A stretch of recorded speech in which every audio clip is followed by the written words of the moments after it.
Itt vagyunk a Bakács téren, a Ferencváros szívében, nevezetes futballtörténeti helyszínen, ugyanis a mögöttem látható épületben, a Ferencvárosi Polgármesteri Hivatal mai épületében alapították Magyarország legnépszerűbb klubját, a Ferencvárosi Tornaklubot 1899. május 3-án.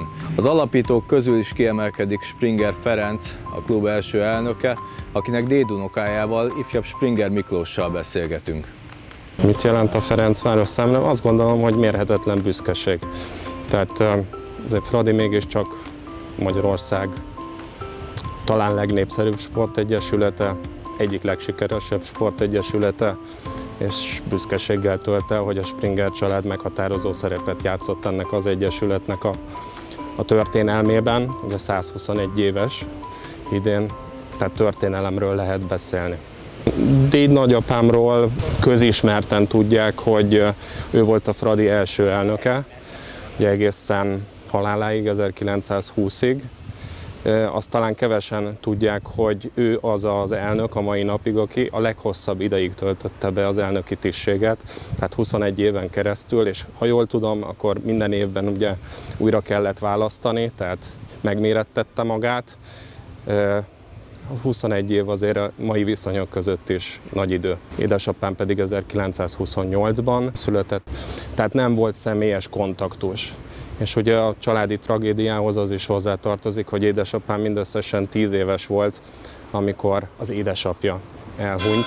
Tehát nagyon rövid volt az az időszak, amikor ezek a családi történetek apáról fiúra szállhattak volna. Az apáról fiúra szálló történeteket fésüli össze és támogatja meg klubtörténeti tényekkel Tobak Csaba, a Fradi Múzeum vezetője, aki az Üllői úti stadionba ékelődő intézményben beszélt nekünk az alapítás előzményeiről. 1792. december 4-én ugye első Ferenc császárról elnevezték ugye Ferencvárost, ez egy nagyon fontos információ.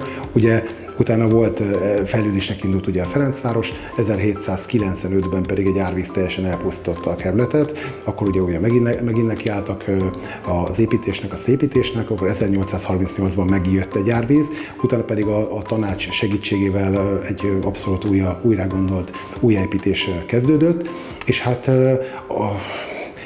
az ipar, tehát ugye a Ferencvárosból ki kellene mindenképpen ugye a kisiparosok, ipar, tehát ugye megépült a vegyi gyár, több malom, tehát beépült, szépen kezdett beépülni a Ferencváros, és hát itt elérkezünk hozzá, ugye a Dunához közeli részeken voltak ugye a kisiparosok, a Mester utcán túli területen voltak a földművesek, virágkertészek, tehát is ugye a gyáraknak a kialakulása mágnesként vonzották ugye a munkásokat erre a területre, és hát ugye itt kialakult ugye az igényes sportolásra, és ne feledkezzünk el arról, hogy 1896-ban volt ugye az első olimpia, ugye Coubertin-Baró fantasztikus gondolata, és hát ezek után gombamód szaporodtak a Magyarországon a sportklubok, a sportegyesületek, ugye 3 évvel később alakult ugye a Ferencváros az első olimpiához képest.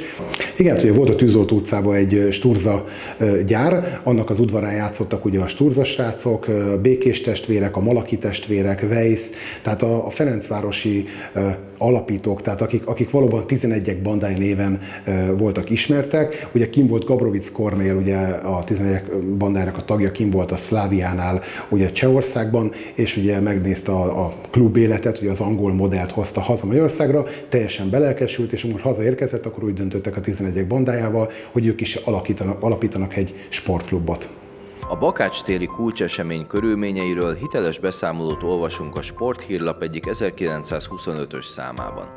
A visszaemlékező Horváth Ferenc, a klub első csapatkapitánya, egykori meghatározó tagja. Mivel a maguk gyenge ereje egyesület alapításához igen kevés volt, a kerület polgársága pedig teljesen közömbös volt az előtte ismeretlen sport iránt, kerestek összekötő kapcsot maguknak.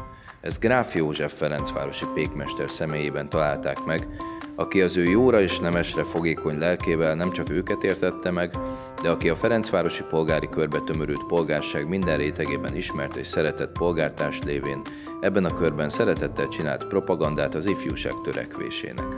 Felvitte őket a kerület akkori egyik legjelentősebb szellemi vezéremberéhez, Springer Ferenc doktor ügyvédhez, akit nem csak az eszmének nyertek meg, de aki kérésükre hajlandó volt vállalni az alakítandó egyesület elnökségét is. Eként előkészülve összehívták 1899. április 15-ére az Üllői útig Gudgezel vendéglőbe a Ferencváros ifjúságát és polgárságát. 100-nál többen jelentek meg egy ülésen, és kimondták a megalapítás szükségét, választottak ideiglenes tisztikart elnökség nélkül, egyben az alakuló közgyűlést kitűzték 1899. május 3-ára, és azt a Bakácstéri Ferencvárosi Polgári Kör helységében meg is tartották. Elfogadták az alapszabályokat, megválasztották elnöknek Springer Ferenc doktort. Ezzel elindult útjára az FTC.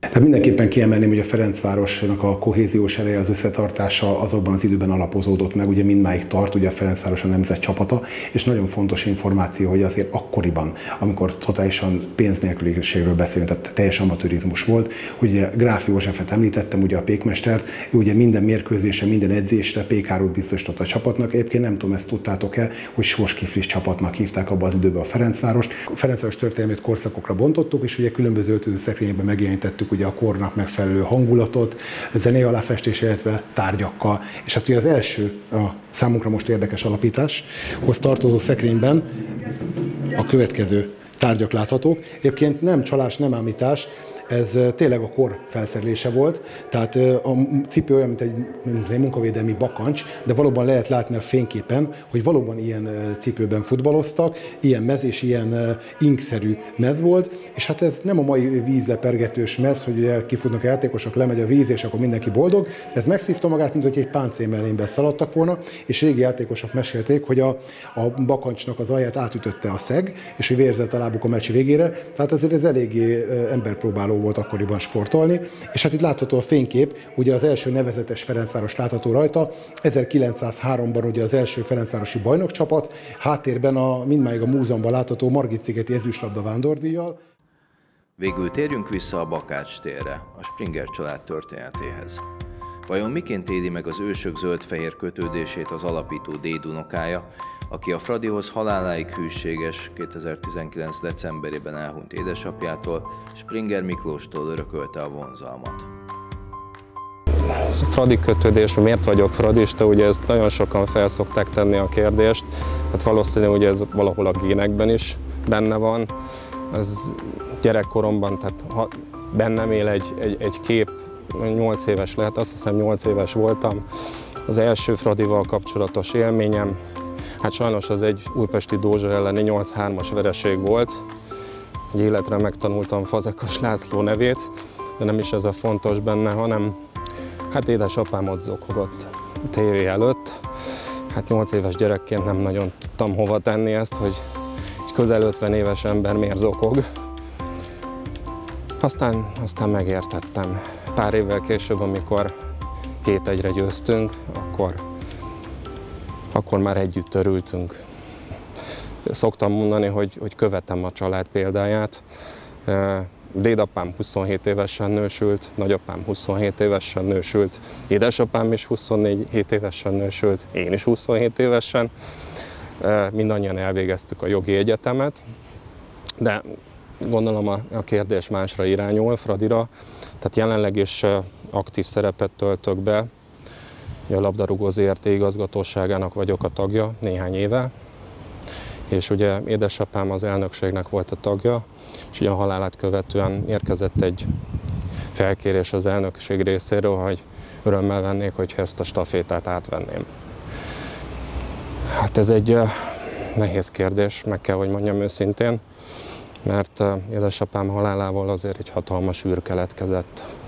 Neki az élete lényegében 3/4-ében összefonott időben egybeesik a Fradi történelmével, és mindaz a személyes élmény, tapasztalat, amit ő szerzett, kapcsolatok, mindenkit ismert, az nyilvánvaló nem pótolható. Tehát álságos lenne részemről azt mondani, hogy akár képes vagy alkalmas lennék ennek a hatalmas űrnek a betöltésére. Ugyanakkor hát mondjuk úgy, hogy az őseim által kijelölt út az egy kötelezettség. Tehát ezt a közösséget szolgálni, ez egy hálás teher.